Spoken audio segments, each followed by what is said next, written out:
Welcome back to another episode of Baywatch, a Tampa Bay Sports podcast. My name is Mike Wax, joined as always with my co-host Jack Touchton, and we are joined by a very special guest today, Sports Illustrated's own Zack Dietz. Zack, thank you so much for joining us.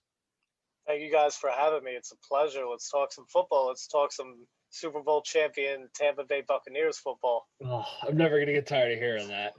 Hey, you've experienced so much success with the Giants in your at least 2 championships with the Giants so far. This was our first title that we can really remember, and we're going to take this and basically run with it. But there's a lot of questions to really answer in the offseason. Jack and you, Zach, have really gone through what the Bucs need to do, and I do want to ask about a couple of key players. The first one is Lavonte David, the basically savior of the Buccaneers franchise, for being quite honest with you. My favorite player of all time with the Bucs, and a lot of people's just beacon of hope during the dark years, finally getting that Super Bowl. What can we expect from his next contract, and is it going to be a short-term big money deal, or is it going to be longer and more spread out? In my personal opinion, it's kind of a tough question because I'm sure, as most Tampa Bay Buccaneers fans know, guys just won the Super Bowl. That's awesome. You guys have a lot of free agents, and there's a core 3. There's Godwin, there's Shaq Barrett, and then there's Lavonte David. In my personal opinion, I was talking about this with Jack earlier. Chris Godwin is priority number 1, in my opinion. Youngest guy, best wide receiver on your team, arguably the best player on your offense, obviously excluding Brady, but I feel he's priority number 1. Between Shaq and Lavonte, I've positional value, you got to go with the edge over the linebacker. I know Lavonte is the face of the Buccaneers franchise. He's still an elite player, but if we're talking about like value, what they should bring back, especially with the future of JPP possibly up in there, then I feel like Shaq is a name you got to bring back. Now, if I had to put my money on it, do I think Lavonte's a Buccaneer in 2021, like this upcoming season? I would probably put my money on that. But it really comes down to how Jason Light and the rest of the Buccaneers front office, allocates the salary cap. We all know it's going to be less money. There might be some surprise cuts. But in terms of what a deal could be like, I look at Bobby Wagner's deal. Now, those are 2 players that have been compared similarly. I believe they're both the same age. I know Bobby Wagner's 31. I'm pretty sure Lavonte's 31, if I'm not mistaken. But Wagner makes $18 million. He didn't take a pay cut. He's the highest paid linebacker in the NFL. Lavonte, do I think a short-term deal, would he get paid $18 million? I don't think so. You know what? I feel like he cares so much about that Tampa Bay organization that he would take something, maybe a short-term deal. If I had to predict right now a re-signing, I would say 3 years, maybe like 45, 48 million, in that 15 to $16 million range. I think that is a good, compromise for both sides. So my thought has been plan for the worst, hope for the best on David's contract. And if he wants that Wagner money, because obviously if you look at Lavonte David's play over the last several years, you can't argue that he hasn't earned top of the market linebacker money. Absolutely. If he wants $19 million, he has claimed that. He can claim that he's the best linebacker in the NFL and can get paid best linebacker in the NFL money. And the way to deal with that, if you're the Bucs, because you're probably looking at all 3 of these guys coming back. I really do believe the Bucs are going to be able to retain Shaq, Godwin, and David if they structure the deals right. And the way you probably look at doing that is you put some of the money in a signing bonus that gives them year 1 cash, but allows you to maybe spread that guaranteed money over the course of the deal and have a lower base salary in year 1. And that's how you're going to get the cap hits lower. So a potential contract you could look at for David, if he wants top of the market linebacker money, so you could look at like a 4-year, $76 million deal. Well, here gets $19 million a year, but you've got more of that money backloaded, and it gets you a lower year 1 cap hit that's going to allow the Bucs to give all 3 of these dudes top of the market money while still bringing all 3 back and staying under this lowered salary cap. I could see that, but at the end of the day, if that's a 4-year deal, Jack, Now, what's that cap hit going to be in 2020, 2024? Like, that's going to be a big hit. So I guess if there's zero guarantees, if you structure that guaranteed money where it is at the beginning of the deal, that's cool. But, like, I'm just of the opinion that they need to, it should be like 3 years. I don't consider that a short-term deal. That's kind of like in the middle. Like 3 years, nobody calls that a long-term deal. 4 years, I could definitely see them giving that, but it's kind of hard. I don't know. It would a lot would have to go into guarantees. And It stuff. comes down to the structure of the guaranteed money for sure. Yeah. Yeah, and I guess backloading the deal would sort of alleviate it with the shortened salary cap in at least this year and next year. So You've got to bet on the cap rising in future years is what I think it comes down to. And I think with the TV deals that the NFL is about to be signing, I think that's a somewhat realistic expectation. So I think this will be a trend that we see among all teams in free agency this year, not just the Buccaneers. I think we're going to see a ton of backloaded contracts with teams knowing that it's going to be a lot harder to get under the cap this year than it is in future years. And you may be able to pay for a lot of those backloads just by the cap going up. that makes a lot of sense. So I know you mentioned there are three big names, and we'll get to Chris Godwin and Shaq Barrett a little bit later. But one of the big names that I think a lot of people are not really sure about if they're going to bring back is Antonio Brown. You know, he was one of the touchdown catchers in the Super Bowl. Like he was a vital part of the offense because he was able to take so much pressure off of Godwin and Evans. Is bringing back AB a smart investment regardless of the contract? That's a very tough question. And in my opinion, it's because of how well his tenure went, if that makes any sense. Because Antonio Brown went to Tampa Bay, and he pretty much like stayed out of the news. Like he was just like another player for them. He wasn't back to the elite Antonio Brown that he was, but he was just like he was their wide receiver 3. Like he was a good football player for them. And I feel like while that was good for the time being, it's very risk reward because, you know, I'm a person who likes to like try and see the best out of people. But like given his history and everything that has gone on over the past year, 2 years, like that's hard for me to bet on. And Scotty Miller, it's not like Scotty Miller was some bum when he played. He was pretty solid as a third wide receiver. I was a big Tyler Johnson fan. Justin Watson. Justin Watson's a guy I know you like. Yeah, Justin Watson was a guy who I like coming out. I understand he's wide receiver 5, but still, this draft coming up is loaded at wide receivers. So I don't think it's a spot that Tampa Bay would necessarily address round 1. But it doesn't matter because you could get a startable player round 2, you could get one on 3, and talent always gets pushed down the board. So there's a chance that they could find an AB replacement. And like I said, they already have Scotty Miller. So it really depends. And I hate to use this cop out, but it's kind of like what Brady wants. And I know that's not everything, but if Tom Brady gives Antonio Brown that, endorsement, then I think he'll be back. In terms of the contract structuring, that's kind of hard. I probably should have thought of that beforehand. I actually have a thought on this. Yes. I think that ideally the way to structure an Antonio Brown contract, if he's willing to accept this, and it's team friendly, so I get why he maybe wouldn't be. I think you go very heavy on per game roster bonuses. And I think that obviously maybe he has questions about that, which is fair. But if you're the Buccaneers, you can go to him and say, look, you have a history of maybe some questionable off-field choices. If you're on the team, you're going to get paid, and we're not going to cut you like you're Antonio Brown. You're really good.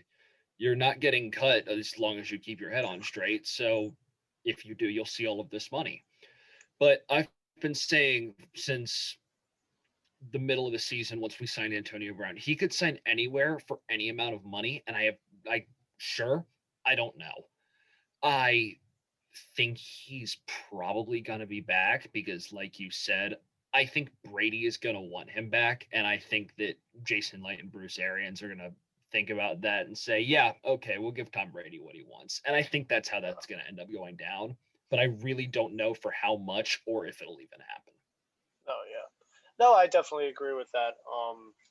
You know, like I said, it's a confusing study. I just feel like it would have to be a team friendly deal. And I could definitely see a scenario where Antonio Brown wants to get paid more. And the thing that Jason Light and the rest of the front office is going to have to balance is whether, okay, we make Brady happy, maybe gave AB a little more, but then that affects some other players we may want to bring back. So they really have to determine like how valuable is we get the name value Antonio Brown. Like this was a guy who was the best receiver in football for a half a decade. But at some point you have to wonder at this stage in his career, given his history, whether the name value supersedes the rest of the players on the roster that you need to re-sign. Yeah, that makes a ton of sense. And if I'm remembering correctly, and correct me if I'm wrong, I'm pretty sure Scotty Miller was the team's leading receiver before Brown came in. I think that's right because Evans was weirdly cold early and Godwin got injured early. Evans was the red zone guy. Like he would catch all the touchdowns, but he would do nothing else. He was scoring a lot, but his yardage totals were weirdly low. I remember that. Yeah, so I mean, you could use Scotty Miller as a wide receiver 3. I'm with you, Zach. I really like Tyler Johnson and I really like Justin Watson. Like I think those guys could be impact players, but again, it's a to be determined to see if Bruce Arians wants to stick with the veterans or if he wants to let the rookies fly. Going from AB to another guy that was brought in sort of in the middle of the season, a surprising playoff performer, and that's Leonard Fournette. I don't know about you, but I don't think he's coming back because in a couple of reports from Jenna Lane, she detailed how he is not content with splitting carries just like he did this season. And, when you have Ronald Jones, you're going to have to split carries. So I know who the answer is for Jack, but Zach, who do you think is going to replace Leonard Fournette? Well, going back to, I guess I'll start off. Do I think Leonard Fournette is going to re-sign? No. And the main reason, which I feel is kind of obvious, he was the leading rusher in the playoffs. He went off in the playoffs. He has that leverage to go towards a team that could be looking to sign a running back over the offseason to a long-term deal, whether that's the Miami Dolphins, the Houston Texans, maybe even the Steelers, Seahawks. I'm just spitballing names. But the running back position is devalued. I'm not one of those guys that's like, oh, don't take a running back until day 3 or wait until round 3 to draft Najee Harris or Javonte Williams or ETN or whatever.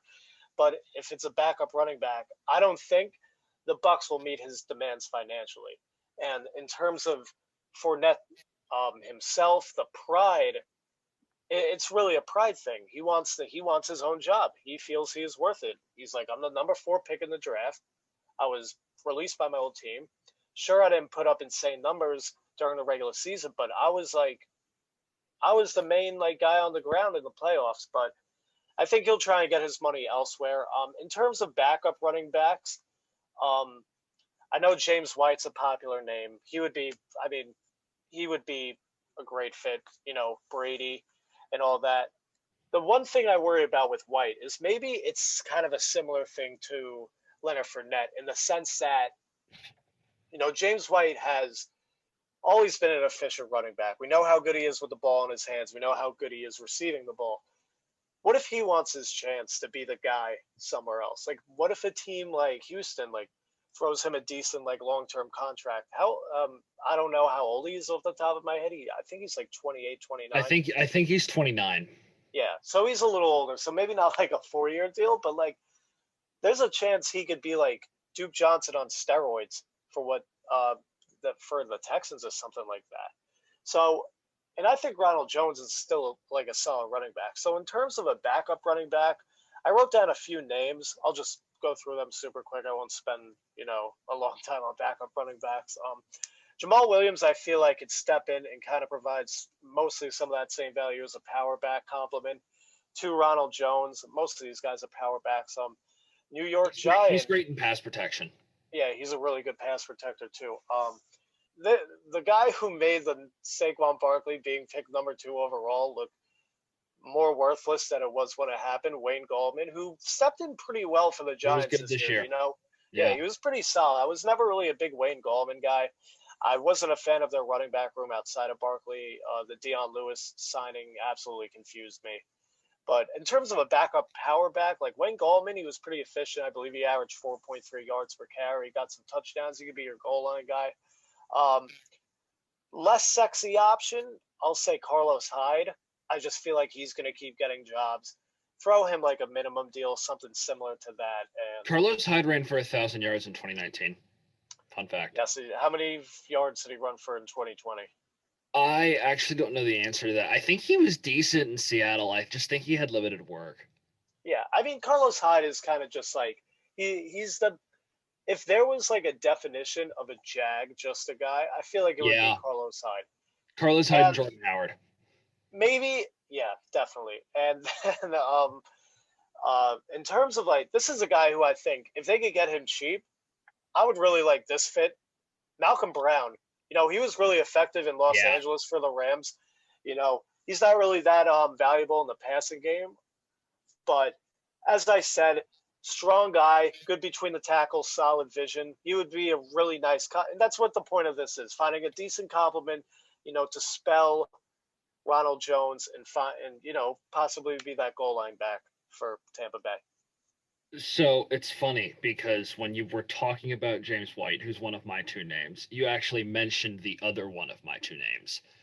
Duke Johnson from the Houston Texans is a guy that I think is going to be cut this offseason. He's due over $5 with no dead cap on his contract. I don't think they're going to pay him that. And when I look at what I really think the Bucs need out of the running back room, they need a pass catcher. I think Ronald Jones is really good between the 20s. I actually think he's a decent power back as well. Like he's been pretty good in short yardage throughout his career. He's decent on the goal line. The Bucs need a pass catcher desperately. Ronald Jones really just hasn't shown any aptitude in that regard. Keyshawn Vaughn, as both of you I think know, is not someone I would like to see on the field very much in the future at all. And so I think Duke Johnson or James White, of course, would probably be the primary option as a guy who can really fill that third down back role is something that I'd like to see. I actually think there's a chance that Fournette is back more than you 2 seem to. I'd say he's probably going to walk, but I think there's a price at which they'd be willing to bring him back, at which he would be willing to come back at if maybe the offers that he's getting are not to his liking. If Fournette was going to come back for like maybe a 2-year, $8 to $10 million deal, that's something I could see happening for both sides. I'm not sure that it will, but if he doesn't find a contract bigger than that, I think he knows that Tampa's running scheme has been good for him. The offensive line is pretty good. I could see him back on a deal like that, depending on what's out there for him in free agency. Yeah, definitely. Side note, Carlos Hyde, 2020, 81 carries, 356 yards, 4.4 yards per attempt. So nothing. I mean, it's a bad offensive line too. Yeah, it's not nothing. Same amount of yards per attempt that he had in 2019, though. So it's all about workload with him. You know, going back to Chris Godwin, he's getting franchise tagged, right? At worst, he's getting franchise tagged. Yes. Yeah, 100%. There's no way. There is no. With the Buccaneers are in a pretty good situation cap wise, even with the potential of having an $180 salary cap. You know, they're already in the positive. I've seen different numbers. Maybe Jack or Michael, one of you guys, can give me a specific number that you've seen where they're currently at. I believe it's in the 30s. Yeah, that's insane for like a team this good and this deep, especially with such a young defense. There are very few players on the roster, which I think has something to do with it. Yes, so definitely. It's a little artificially inflated, but they're in very good shape for sure. Yeah, but regardless, I mean, they're going to be able to open up some cap space. And the one guy, like, I've seen like free agency prediction articles where it's like Chris Godwin's prediction signing with the New England Patriots, 5 years, $110 million, Miami Dolphins, Chicago Bears. And I'm just saying to myself, I'm like, if Tampa Bay lets Chris Godwin walk, Jason Light should get stoned or something, because There's no That chance. that would be ridiculous. I mean, that would be inexcusable. As I said at the beginning of the podcast, he is the most valuable player on that offense outside of Brady. He is their best wide receiver. He's just dynamite. He's a great route runner in the slot. He's deadly. He's honestly, whenever he steps on the field, he makes that team better. I think he's arguably the most irreplaceable player in terms of skill players on that offense. There's no way he'll get franchise tag, eventually work out a long-term deal. I think Jason Light will do good by him. I'm confident he'll get extended this offseason. I completely agree with all of that. In terms of contract, I think you look at Amari Cooper's 5 years, $100 million deal. I think you assume that he is probably going to beat that.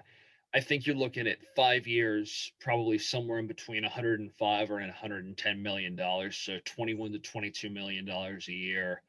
Maybe 70 million-ish dollars in guarantees, and again, you're probably going to put some of that in a signing bonus so that you can give him more year one cash, and you get that year one base salary low so that you can keep his 2021 cap hit down. You backload his deal, and you continue to try and give yourself some flexibility to bring more and more guys back. Definitely. He's priority number one, plain and simple. Absolutely, for sure. Yeah, he should be. I mean, not even considering the other two guys of the big three of Shaq and Lavonte, he should absolutely be priority number one. I thought this was a pretty interesting thing because we haven't heard a lot of names in terms of people that could be cut or traded that we wouldn't really expect. Is there anyone that Bucs fans during the offseason would be surprised that would be either cut or traded to free up some cap space? Well, the obvious name is Donovan Smith. Another tricky situation given that he hasn't been all that great over the past few years. I do feel like 2020, even overall, I'm not saying he was a Pro Bowler, but even during the regular season, I don't think he was an atrocity. And he really upped his stock during the playoffs. Like he was a lot solid. better after the bye week. Week 13 bye, he flipped a switch after that. He was really good. Yeah. So he's rehabilitated his value. So I mean, it seems like Jason Light loves him. It seems like that's his guy. They keep bringing him back. They've paid him handsomely, and I just don't. And Jason, can you upgrade Donovan Smith? Yes, but it's kind of similar. And the name I'm about to say, I do think he's a better player than Donovan Smith. Eric Fisher. Eric Fisher's a good left tackle. He's really solid. Is he a top 10 left tackle in the NFL? Probably not, but No. He's good enough. So there's really no reason. And I feel like that's how Jason Light sees Donovan Smith. In terms of the biggest trade surprise, I don't know how you guys would feel about this. I was going through the cap sheet, and what about JPP? Especially if they bring back Shaq, because he's a unrestricted free agent after 2021. They are probably, unless he has some incredible year, I do think the Bucs will at least spend one day 2 pick this year on an edge prospect. I feel like that would be incredibly smart. So if you're able to, maybe spend a pick on an edge early, I'm sure we're going to get into the draft a little later. Well, let's say they spend 32 on a Jason Owa or an Azeez Ojulari or someone like that. Then I feel like it makes it easier to, shed some of that cap space and possibly let go at JPP. And one more name that I will say is O.J. Howard. I feel like O.J. Howard's kind of forgotten. I still think talent-wise, he's the best one on that team. I'm a huge O.J. Howard believer.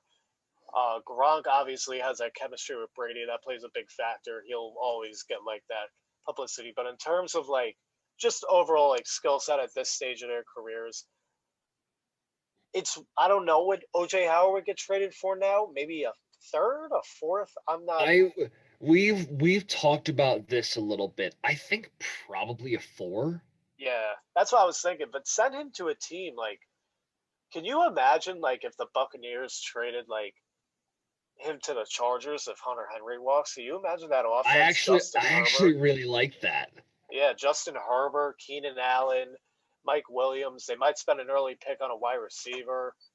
And, OJ Howard, like, that would be an incredible.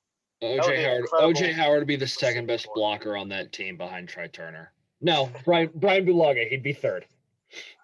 See, the Sam Tevy disrespect we get on this podcast. Yeah, I'm pro Sam Tevy disrespect. As am I. Cam Brate, is that another option?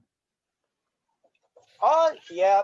He's kind of like in that Donovan Smith tier. Like, I don't know. I'm love a big Cam overthinker. Yeah, no dead cap. Like, no dead cap. I could see Cam Brate getting restructured. Or what is his cap hit? 6.5. I could see 6.5 this season. I could see it's $2 million too high. It's a little up there, but I feel like they really like him. Personally, I think they're going to trade OJ. I think that's probably the move that this tight end room ends up making. I think Brate is either brought back at his current price or maybe he takes a slight pay cut. But I think that Brate's going to be back. I think that Gronk is going to be back for one more year. And I think Tanner Hudson or Anthony Alclaro make the rosters 10-3. And I think that's probably what the room looks like next year. Yeah, definitely. As I was like saying, like Brate's kind of in like that tier, or like not that tier, but like that same thought process I had with Donovan Smith. Like I feel like Jason Light just likes him. Restructure him, Brate can help the team out. I think Light wants Brate on the roster. So I do think Howard's the more likely one to be moved. So, Jack, you mentioned restructuring, and there's been this thing going around about Mike Evans taking a pay cut. I'm still not exactly sure how these two are different. Can you just explain them through your actual words and not a text? Yes, I can. So 99% of NFL restructures are not actually pay cuts. Some of them, that player actually makes more. Basically, what a restructure does is it turns a player's base salary into signing bonus, which is paid out immediately to them in cash, but the cap hit is spread in guaranteed money over the course of the contract. So if you have $8 million in base salary that you restructure and there are 3 years left on the deal, you're going to pay that player $8 million in cash immediately, but you're going to have a like $2.7 million cap hit each of the next 3 years. So it would save you $5 million in space this year. So that's basically what a restructure is. And even if Mike Evans does not decide to take a pay cut in the end, which it seems like he's going to, which is obviously fantastic. Everyone in Tampa loves Mike Evans forever. He's great. But even if he doesn't decide to do that, we could potentially restructure his contract and we pay him that money immediately and we save some cap space without actually giving Mike Evans less money. That makes sense. Okay. So just so I could get that. They're a little weird. I get it. Yeah.